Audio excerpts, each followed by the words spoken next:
Arrivati qui a dicembre già a ripresentare la nuova collezione Primavera-Estate 2019 in questa kermesse davvero importante che richiama tanta gente in questa zona che ormai ha, come posso dire,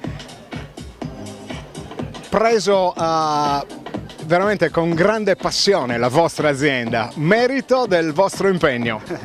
Grazie Ico, buonasera a te. Ormai seconda edizione, è diventata un abitué qua a Sassari. Bisogna ringraziare tutti i ragazzi e lo staff che si sono impegnati a fare questa magnifica serata, che dobbiamo ancora vederla. Vedremo senz'altro la PE 2019, la nostra nuova collezione, e vedremo tanti colori come tutti gli anni, con qualche cosa di particolare come la linea mare che abbiamo proposto quest'anno per prima volta a Sassari.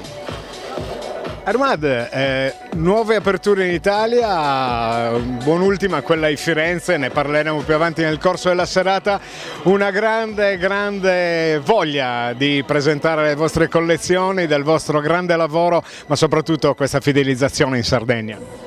Beh, Sardegna per noi è stato trampolino di lancio, abbiamo trovato ottimi venditori, persone che ci hanno seguito, hanno creduto in noi e noi abbiamo creduto in loro.